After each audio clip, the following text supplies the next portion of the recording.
Okay. All right, it's about 7 o'clock, June 25th. Once again, we're back with you with information that we feel that would be important to your practice.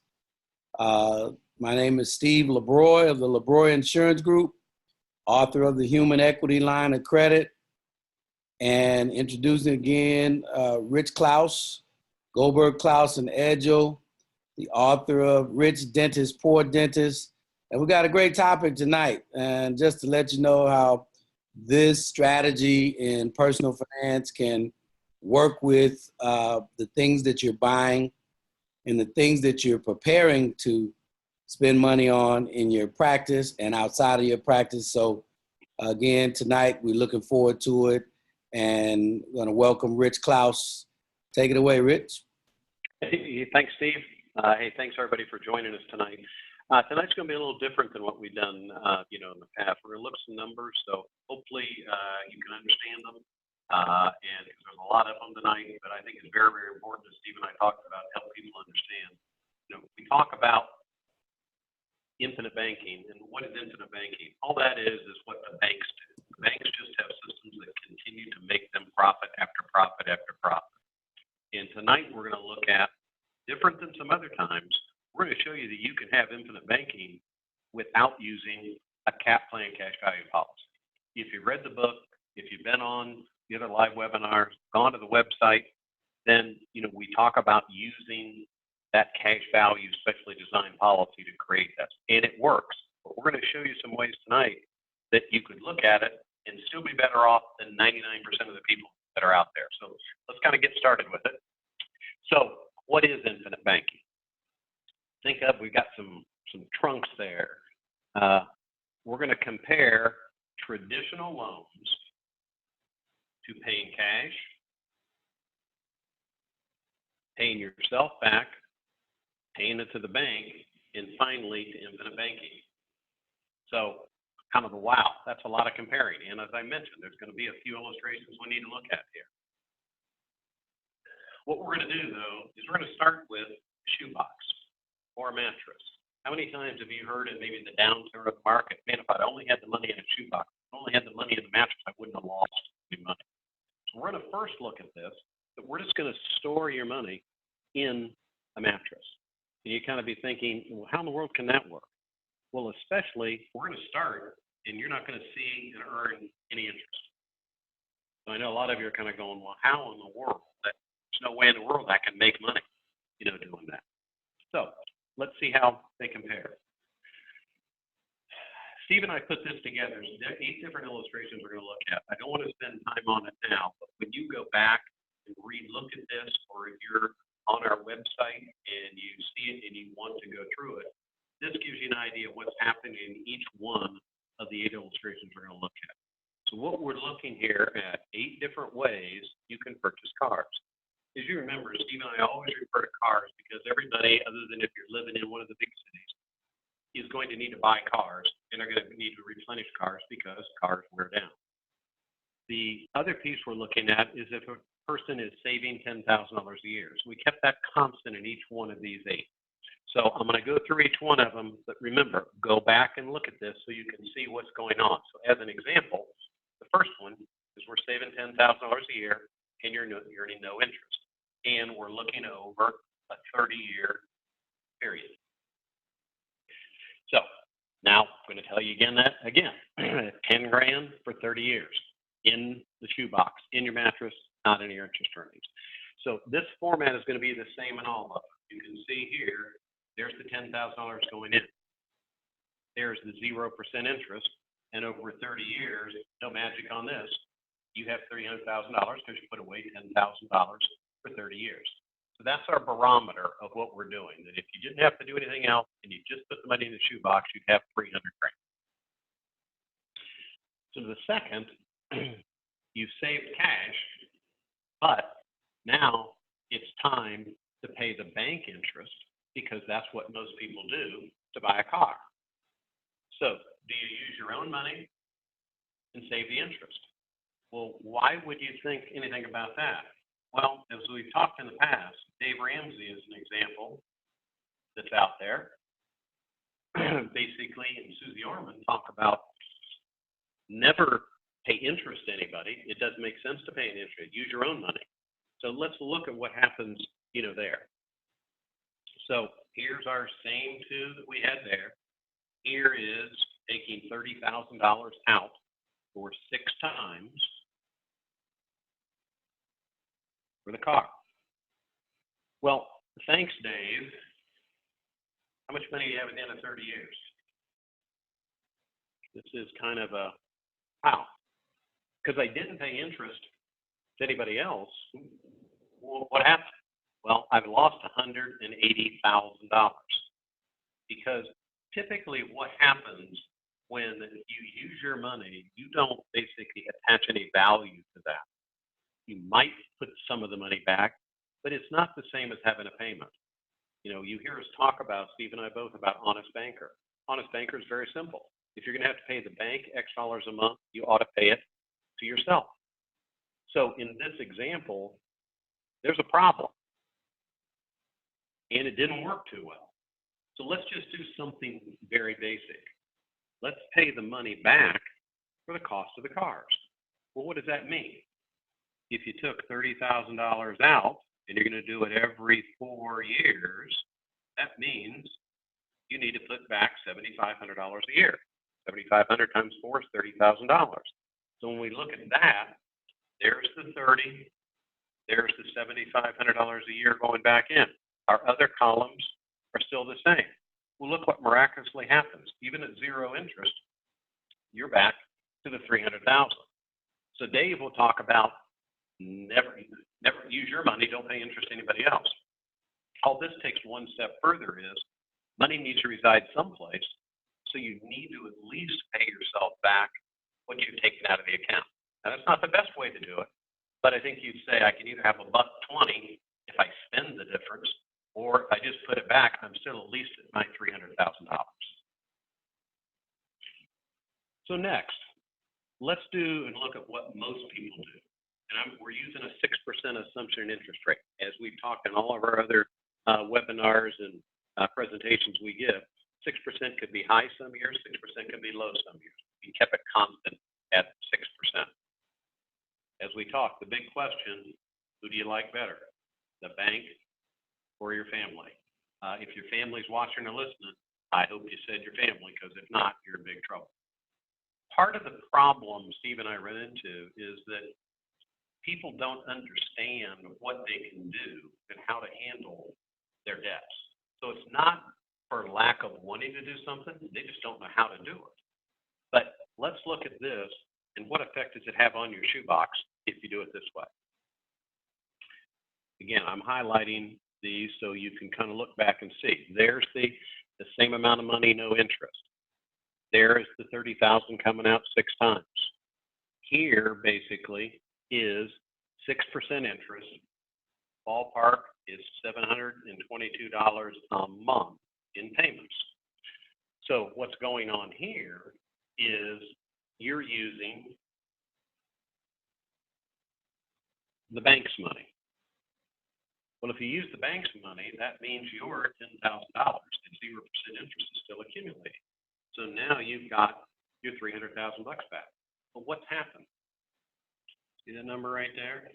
You've lost $207,000 because you paid it to the banks. That's why Dave and everybody says don't pay interest to the banks, because you've lost money. You've lost your capital, plus you've lost all of the growth on that $207,000.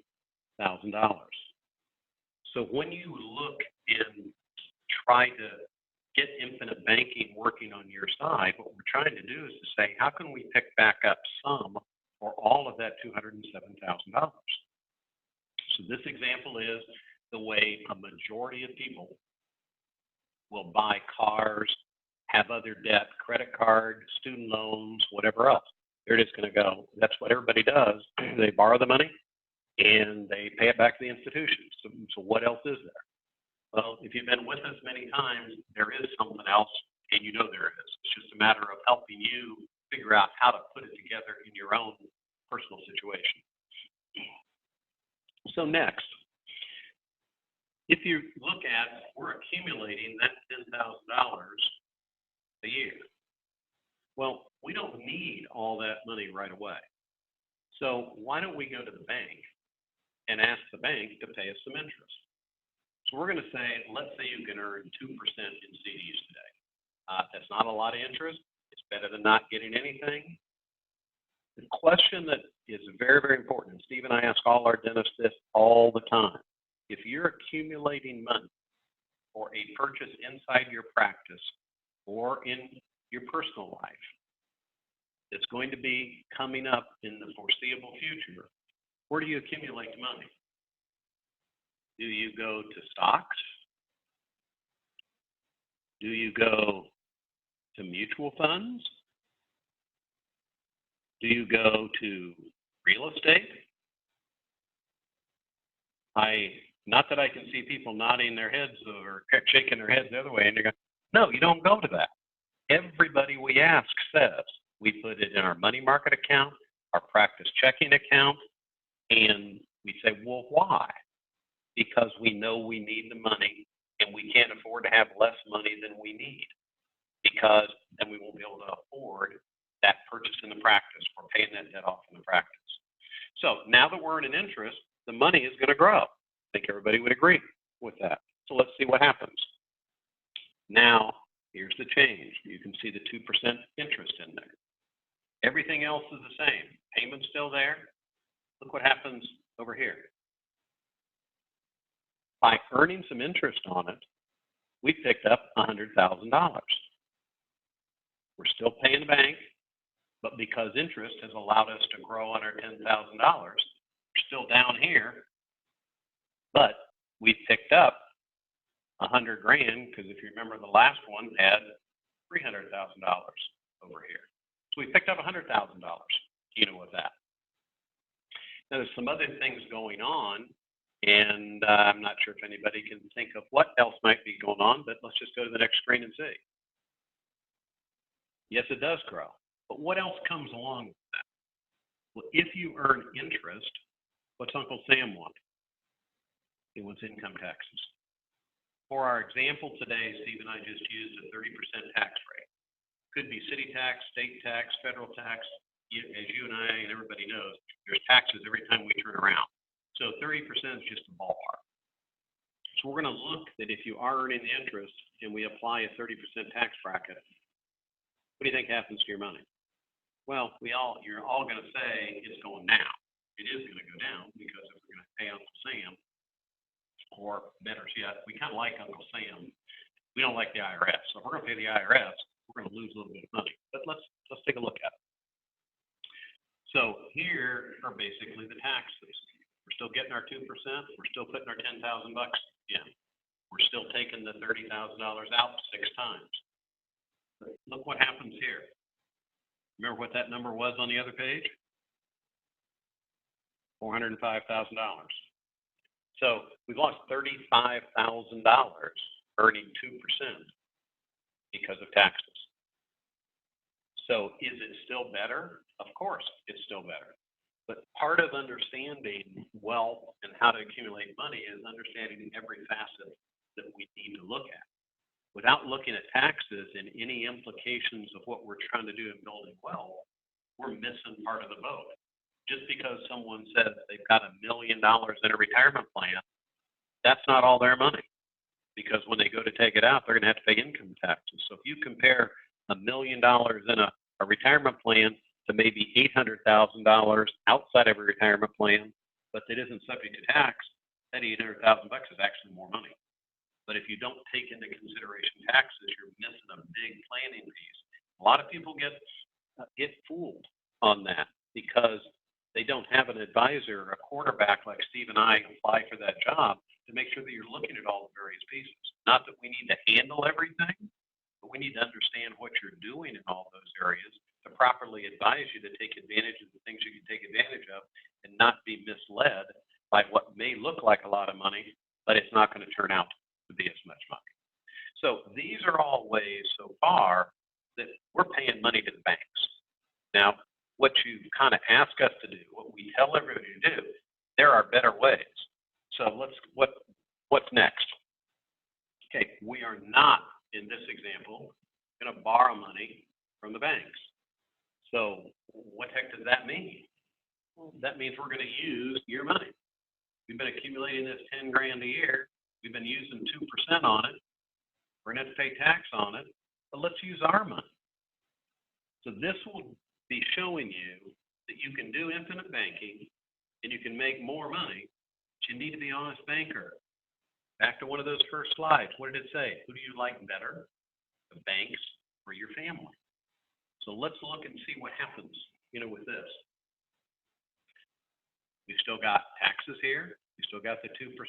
We've still got the $10,000 going in. Now, you see here, all we're doing is paying that same payment, that same $722 a month. But where's it going now? It's going back into your account along with the $10,000. So even after the taxes, you're at almost $400,000. So what we're talking about, sorry if that's on the front of the screen. I'm not sure why that just came up. I'm having some trouble here. Let me get back here. Back on? Yep, we're ready. Okay. Hey, I really apologize. We'll clean this up. So if you can't stay on later tonight till we're done, it's not going to take too much longer to finish up this evening. We'll have it and email it to you along with it being out on the Rich Dennis Poor Dentist website.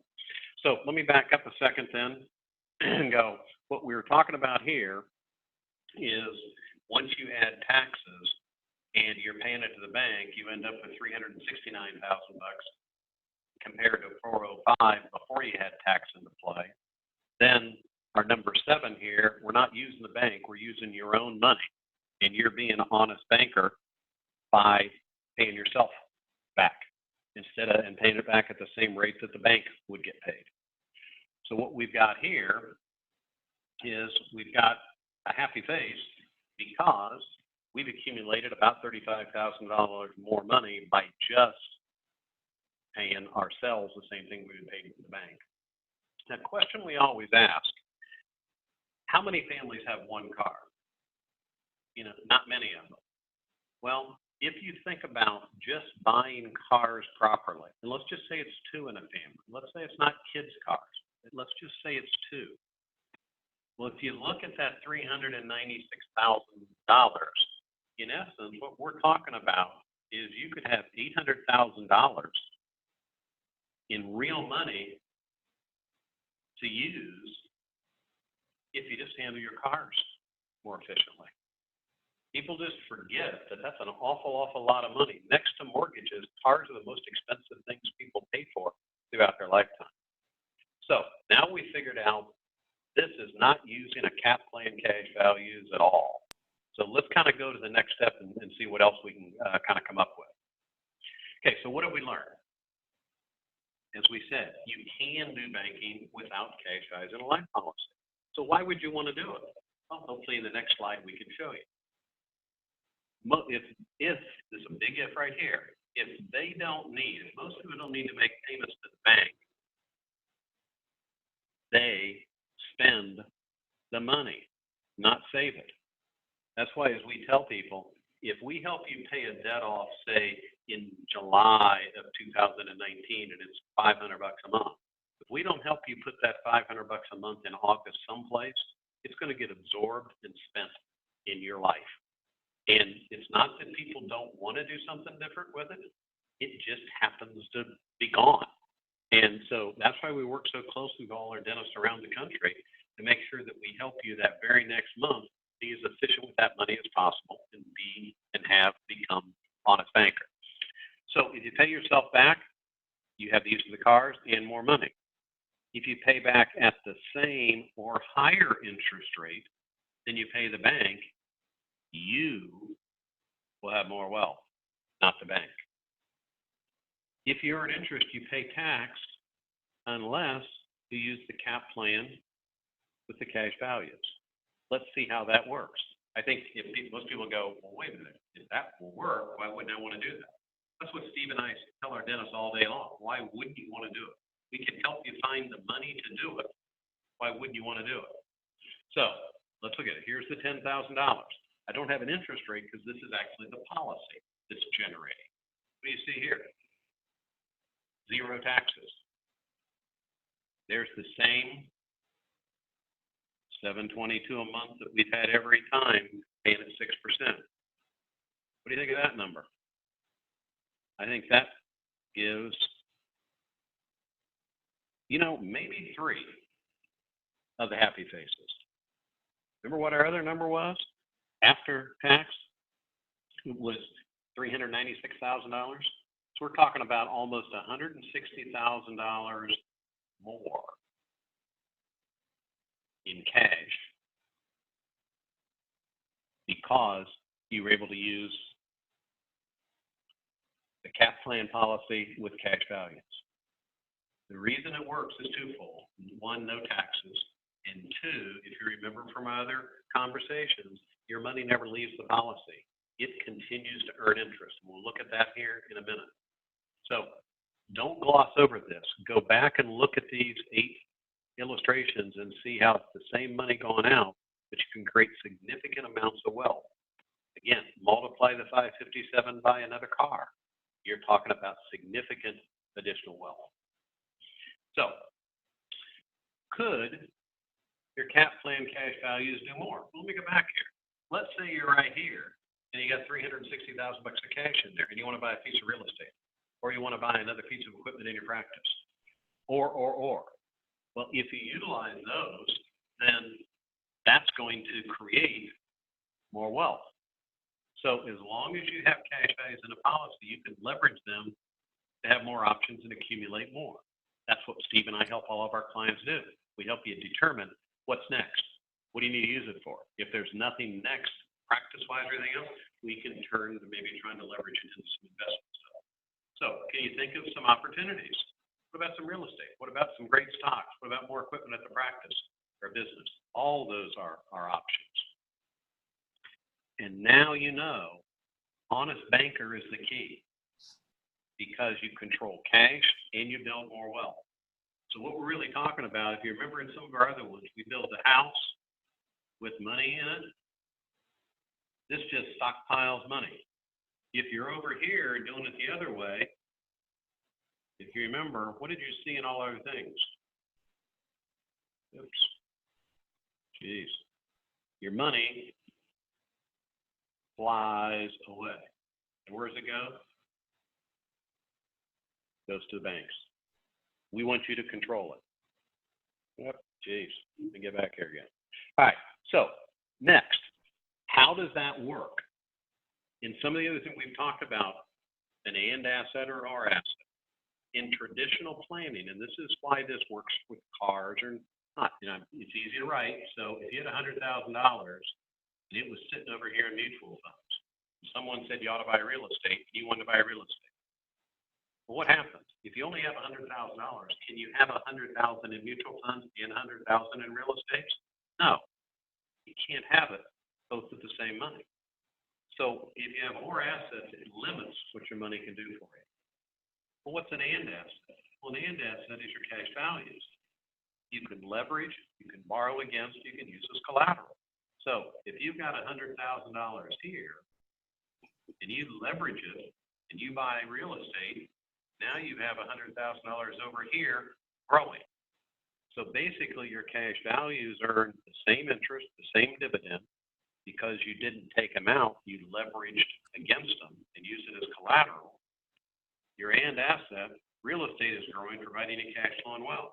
So you've got the same money working in 2 places at the same time.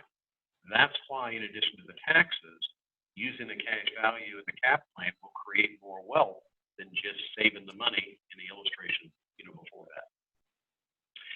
This basically just shows, we've talked about it before, but if you have a cost of 5%, to say use the insurance company's money, and you make an 8% rate of return. Most people think it's the spread that they make a 3% rate of return. It's not a 3% rate of return. It's a 60% rate of return.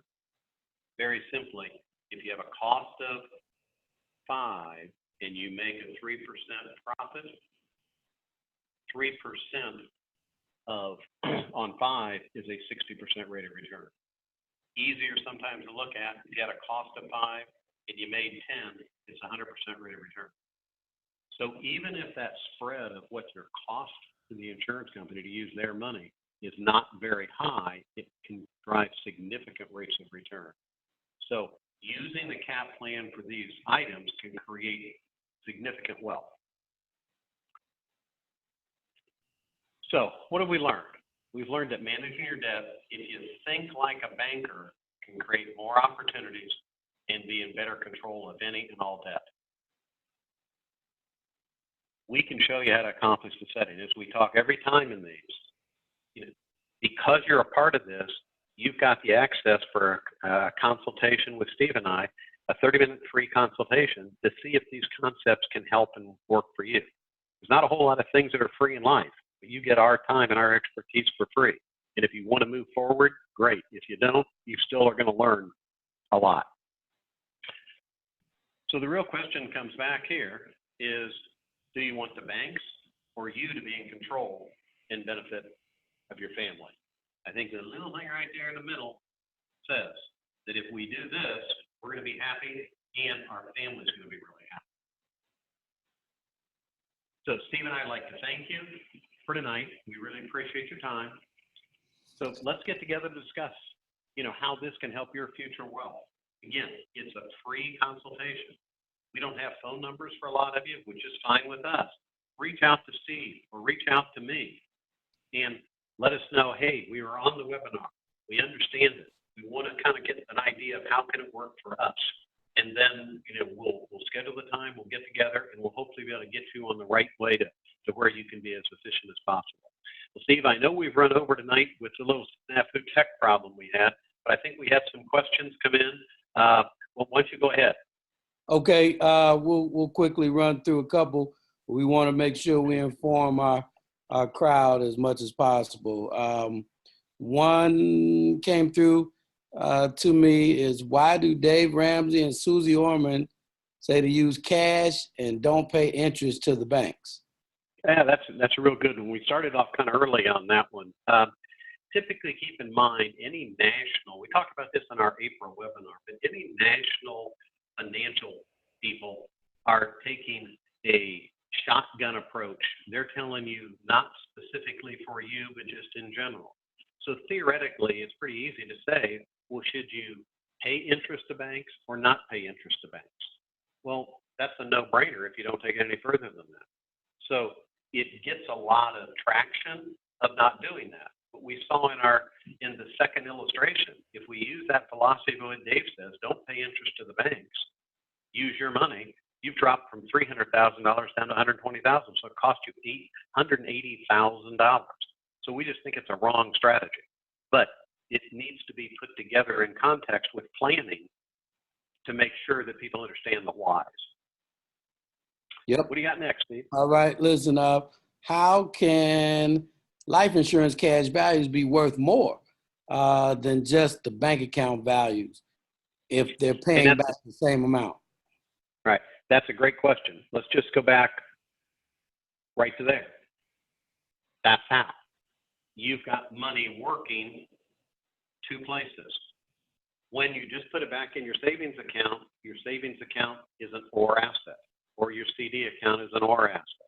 Putting it back into cash values is an and asset, because you've got the money working still in your cash values while you perceive that you've used it to buy that car, but you're making the payments back, so you're earning on payments back, plus your money is still earning inside the contract because your cash values are still at work, earning the same amount of interest, getting the same dividend. So it's the only vehicle out there that allows money to be working at two places at the same time. Got one more. Let me take a stab at this one. It's okay. What happens if I don't pay myself back for the car loans, the example that you gave, or any other loan? Well, what I always recommend to my clients is that if you're an honest banker and you're the bank, you pay yourself back because you actually own the bank. So if you were borrowing it from another source, they would force you to pay it back, or you'd have a credit or a collections issue on your hands. With this strategy, the asset is your insurance policy, and you're just basically putting the money back in place.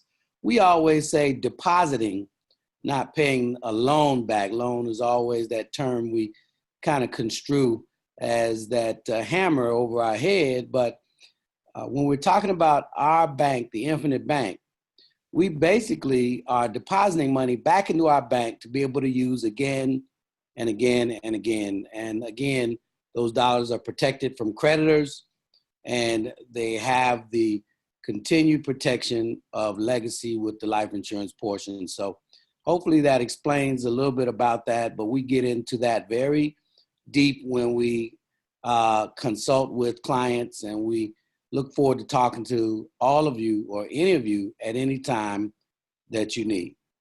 Thanks again, Steve, Rick. great answer. Great answer. Hey, and as Steve was saying, hey, we want to thank everybody for tonight. Sorry again for the little tech tafu we had. We'll get that squared away and get everything out to you.